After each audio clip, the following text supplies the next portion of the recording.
सर्वज्ञ श्री चक्रधर स्वामी की जय। सर्व अच्युत गोत्रियांना सादर दंडवत प्रणाम। आचार्य श्री भास्कर भट्ट बोरीकर प्रतिष्ठान या यूट्यूब चॅनलमध्ये आपले सहर्ष स्वागत आहे। बंधूंनो, आज आपण ज्या विषयावर चिंतन करणार आहोत तो म्हणजे भाव आणि क्रिया। आणि या दोन्हीमध्ये भाव महत्त्वाचा की क्रिया महत्त्वाची, या दृष्टिकोनातून आपण यावर चिंतन करण्याचा प्रयत्न करणार आहोत।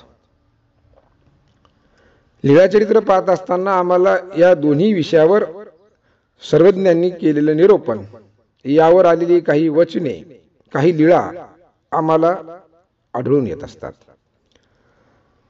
क्रिया या विषयावर अनेक ठिकाणी सर्वज्ञांनी स्वतंत्र निरूपण केलेले आहे आणि भाव या विषयावर सुद्धा सर्वज्ञांनी निरूपण केलेलं आम्हाला लीळाचित्रामध्ये आढळून येत असतं।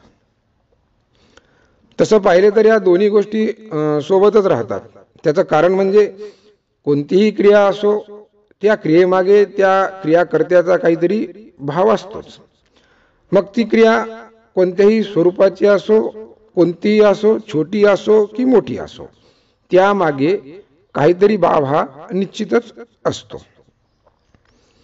कधी कधी काय होतं की एखादा अर्थ समजून घेत असताना तो आपण योग्य पद्धतीने समजून घेत आहोत का, हेही फार महत्त्वाचं आहे। म्हणजे एका सद्भक्तांनी मला विचारलं होतं की देवाला काय पाहिजे, म्हणजे देव फक्त भावाचाच भुकेला आहे, मग देवाला इतर कशाचीच गरज नाही। मीही त्यांना म्हणलं की अगदी बरोबर आहे, म्हणजे ईश्वराला फक्त भाव अपेक्षित आहे, कारण की भाव हा अत्यंत महत्त्वाचा विषय आहे। म्हणून तर असं म्हणतात ना की भावहीन तो दैवहीन। म्हणजे एखाद्या माणसाला दैवहीन म्हणत असताना त्याचा जो निष्कर्ष लावलेला आहे त्या वाक्यामध्ये की त्याच्या ठिकाणी जर भाव नाही म्हणून तो दैवहीन आहे, असं ते या अर्थाने ते वाक्य वापरलेलं आहे। बरं, आता हा झाला एक भाग की ईश्वराला भाव अपेक्षित आहे। मग मी त्या सद्भक्तांना विचारले की की तुम्ही तुमचा भाव ईश्वराच्या ठिकाणी कसा समर्पित करता, कसा अर्पण करता किंवा कसा व्यक्त करता। कारण की असं तर नाही जमणार ना की माझा भाव ईश्वरावर अत्यंत खूप आहे, एखाद्या क्रियेत खूप आहे, असे फक्त शब्द उच्चारायचे आणि बाकी कोणतीच भावक्रिया करायची नाही, अशानं तो भाव सिद्ध होईल का। एक गोष्ट लक्षात घेण्यासारखी की की भाव हा आपल्याला एखाद्या कृतीतून आणि क्रियेतून हा सिद्ध होत असतो किंवा तो ईश्वरापर्यंत पोहोचत असतो। आपण एक म्हणजे एक उदाहरण म्हणून आपण एक गोष्ट पाहू की आपला एखादा अतिशय जिवलग मित्र आहे, त्याच्याबद्दल आपल्याला अत्यंत आवडी आहे, आपलेपणाचा भाव आहे। आता ही जी गोष्ट आहे की तो अत्यंत जिवलग आहे किंवा तो आपलेपणाचा त्याच्याविषयी भाव आहे, ही सिद्ध कशी करणार। म्हणजे सिद्ध म्हणण्याचा अर्थ की हे खरं का खोटं, म्हणजे ती व्यक्ती आपल्याला जिवलग मित्र समजती, हे कशावरून सिद्ध होतं। शुद्ध शब्दावरून सिद्ध होतं का, निश्चितच नाही, सिद्ध होत नाही ना। तर ते त्याच्या कृतीवरून, त्याच्या वर्तनावरून हे सिद्ध होत असतं। म्हणजे त्या मित्राच्या कोणत्याही प्रसंगात, तो सुखाचा असो, दुःखाचा असो किंवा एखादा कार्यप्रसंग असो, तो प्रत्येक कार्यात खंबीरपणे त्याच्या सोबत असतो आणि ते कार्य मित्राचे आहे असं न समजता आपलं ते कार्य आहे म्हणून तो करत असतो। आणि या त्याच्या वर्तनामुळे, या त्याच्या कृतीबद्ध वर्तनामुळे समाज सुद्धा असं म्हणत असतो की दोघे फार जिवलग मित्र आहेत। याचा अर्थ नसुद्धा शब्दाने माझा भाव खूप आहे हे सिद्ध होत नाही, त्यासाठी कृती महत्त्वाची आहे आणि तुमची कृती हे सिद्ध करू शकते की तुमचा भाव आहे। मग परमेश्वराचं सुद्धा बंधूंनो तसंच आहे। देवाला फक्त भाव पाहिजे असं म्हणून जमणार नाही, तर तो भाव आपल्या कृतीतून तो सिद्ध होत असतो, किंबहुना तोच कृतीबद्ध असलेला भावच ईश्वरापर्यंत पोहोचत असतो। आपल्याला आपल्याला सर्वांना माहिती आहे की सर्वज्ञ श्री चक्रधर स्वामींनी लहा मायसाची अक्षय तृतीयाचा स्वीकार केला. आता ती लीळा आपण पूर्ण पाहणार नाही, पण आपल्याला एवढं त्याच्यातून घ्यायचे की त्यांचा अतिशय भाव होता की मला अक्षय तृतीया भगवंताच्या ठिकाणी, स्वामींच्या ठिकाणी आपण साजरी करावी, अर्पण करावी. पण त्यांच्याकडे काहीच नव्हतं, पण भाव मात्र त्यांचा अतिशय शुद्ध होता, किंवा त्याला आपण पराकुटीचा भाव असं होता. मग सर्वज्ञांना काय केलं, त्यांचा जरी भाव असेल तर त्यांना एक क्रिया करायला लावली.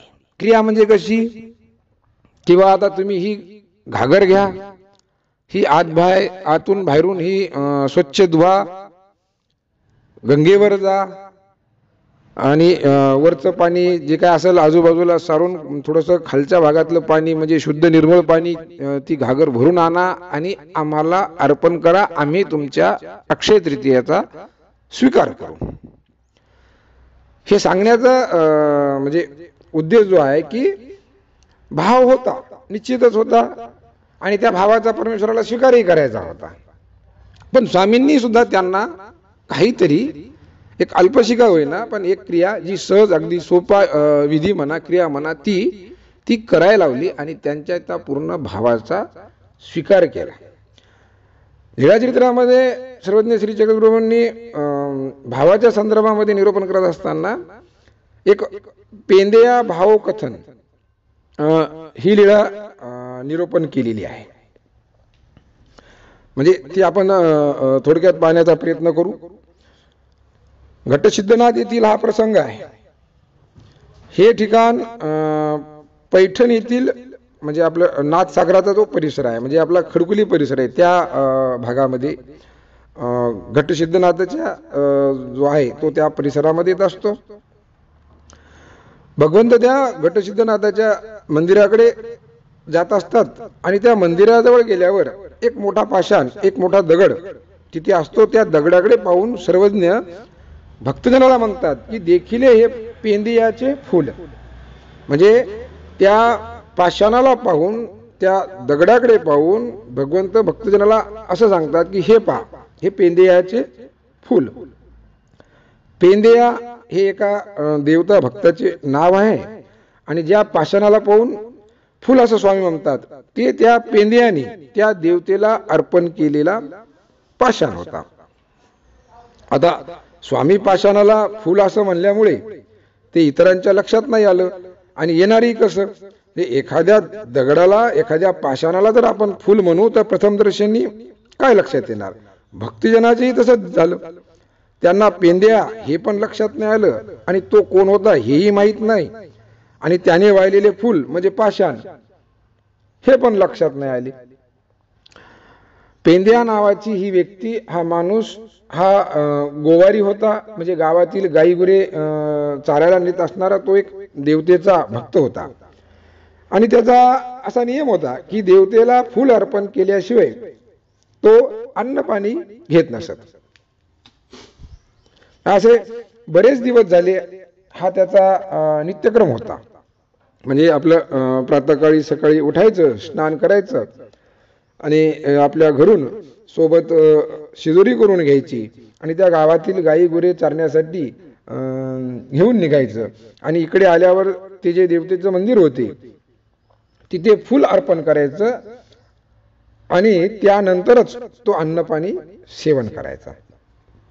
आता देवतेने त्याची परीक्षा घेण्याचे ठरवलं की हा फूल अर्पण केल्याशिवाय अन्न पाणी घेत नाही, तर या क्रियेमध्ये त्याचा भाव कसा आहे का करायचं म्हणून करायचं.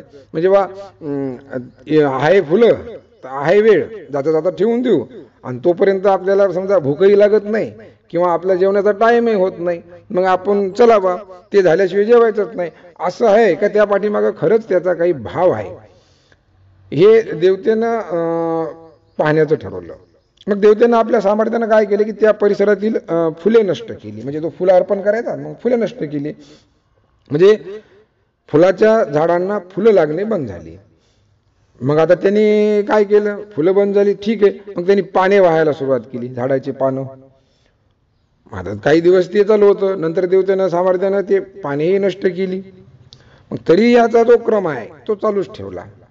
आता त्यांनी काय केलं, ते आपण ज्याला डहाळे म्हणतो ना, छोट्याशा फांद्या डहाळी झाडाची, त्या देवतेला त्यांनी ते अर्पण केलं.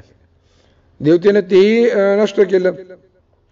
बरं, हे सर्व करत असताना, म्हणजे फूल वाहत असताना, नंतर पान वाहत असताना, नंतर ते डहाळे वाहत असताना, त्याचा जो भाव आहे तो देवतेला आपण फुलच अर्पण करतोय आणि ते अर्पण केल्याशिवाय आपल्याला अन्न पाणी घ्यायचं नाही, असा त्याचा जो भाव आहे तो भाव मात्र त्याचा स्थिर आहे.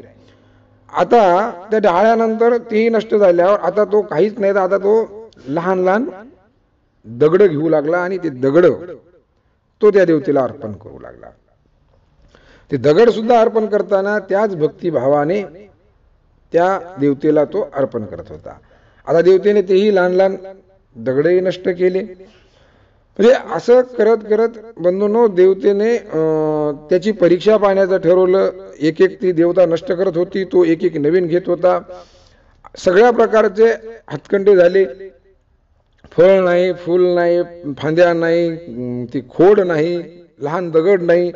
एवढे करूनही त्याचा जो नियम होता की फूल अर्पण केल्याशिवाय अन्न पाणी घ्यायचं नाही, हा त्यावर ठाम होता आणि तो नियम तोचा चालूच होता. शेवटी आता काहीच नाही अर्पण करायला. त्या दिवशी त्या पेंद्याने एक मोठा पाषाण दिसला, म्हणजे दगड दिसला. त्याच्या दोन्ही हातांनी पूर्ण ताकद लावून उचलल्या जाईल एवढा तो दगड देवतेनी, म्हणजे त्या आता प्रश्न पडला की त्यांनी तो दगड उचलला की आता खरं तर ते दगडही देवतेनं नष्ट केला असता, म्हणजे मोठाले. पण तिला वाटलं एवढा मोठा दगड आहे, हे कशाला कोण उचलेल आणि कोण अर्पण करेल. आता मोठा दगड अर्पण करायचा म्हणजे आपण जर त्याची कल्पना केली तर तो थोडासा अवघडच विषय आहे. आणि त्याच्यामुळे कदाचित देवतेने ते मोठाले दगड नष्ट नसतील केले. मग तो पाषाण पूर्ण ताकद लावून दोन्ही हातांनी उचलतो आणि त्या मंदिराच्या दिशेनं निघतो. आता मात्र त्या देवतेला पूर्ण खात्री झाली की याचा भाव खरा आहे. आता जर याला थांबवलं नाही तर हा मोठा दगड आणून त्या देवतेच्या प्रतिमेवर अर्पण करणार. त्या अगोदरच ती देवता पेंद्यासमोर प्रगट होती आणि त्याला थांबवती आणि म्हणती की माग माग मी प्रसन्न झाले. म्हणजे तुझा भाव पाहून ती देवता म्हणते की तुझा भाव पासून मी परीक्षा घेतली आणि तू त्याच्यात पास झाला आणि मी तुझ्या या भावावर, तुझ्या या क्रियेवर मी प्रसन्न झाले. आणि मग तोही म्हणतो, माग म्हणल्यानंतर तो भक्त देवतेला म्हणतो की तुवा आपण्या वेगळे न करावे. बंधूंनो, सांगायचं तात्पर्य की भाव महत्वाचाच आहे, पण तो क्रियेद्वारे, मग ती कोणत्याही स्वरूपाची असो. त्या पेंद्याने फूल, पान, ढाळे, खोड, लहाने दगड किंवा मग मोठा पाषाण हे करत असताना त्याचा भाव जो होता तो फुल अर्पण करताना जसा होता तोच त्याचा शेवटपर्यंत स्थिर होता. मग त्याला अर्पण करायला त्याच्या हातात काहीही असो. आणि अशा पद्धतीनं त्या देवतेनं त्या भावाचा स्वीकार केला. क्रिया म्हणजे याचा आपल्याला तात्पर्य की भाव महत्वाचा आहे, पण तो क्रियेद्वारे, मग ती कोणत्याही स्वरूपाची असो, तो ईश्वरापर्यंत पोहोचत असतो. क्रिया ही अत्यंत महत्वाची आहे. म्हणजे आणि आपण केलेली क्रिया ही वाया जात नाही, हा सिद्धांत आहे. तुमचा जसा भाव असेल तसं त्या क्रियेचं फळ तुम्हाला प्राप्त होईल. सर्वज्ञ श्री जगद्गुरु प्रभू एके ठिकाणी म्हणतात की तुम्ही जी केलेली क्रिया आहे ती क्रिया तुम्हाला दुसऱ्या क्रियेपर्यंत घेऊन जाते. म्हणजे तुमची एक क्रिया ही तुम्हाला दुसऱ्या क्रियेचा योग उपलब्ध करून देण्यास निमित्त ठरत असते. मग ती कोणतीही क्रिया असो किंवा आपण त्याला कोणताही विधी म्हणू शकतो. म्हणून ह्या दोन्ही गोष्टी अत्यंत महत्वाच्या आहेत, म्हणजे क्रिया आणि भाव. मग आता आपल्याला असं जर आता म्हणजे आपल्याला एका शंकाचं निरसन करायचं की क्रिया आणि भाव या दोन्हीत काय महत्वाचं आहे की नाही, क्रिया की भाव. तर याचं समाधान असं आहे की ज्या क्रियेत उत्तम भाव आहे ते महत्वाचं आहे. म्हणजे आपण त्याला वेगळ्या शब्दात असं म्हणू शकतो की भावयुक्त क्रिया ही सर्वश्रेष्ठ आहे आणि ईश्वरालाही तेच अपेक्षित आहे. आणि म्हणून आपण सर्वांनी जीवन जगत असताना भावयुक्त क्रियाच करायला पाहिजेत. नसुद्धा भाव किंवा नसुद्धी क्रिया असं होता कामा नये, याची काळजी आपण सर्वांनी भक्ती करत असताना, परधर्म आचरत असताना याची घ्यायला हवी.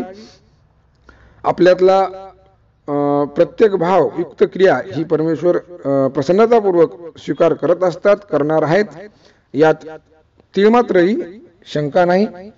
आणि म्हणून या दोन्हीचा संयोग भाव आणि क्रिया म्हणजे भावयुक्त क्रिया ही आपण उत्तरोत्तर आचरण करत राहावं.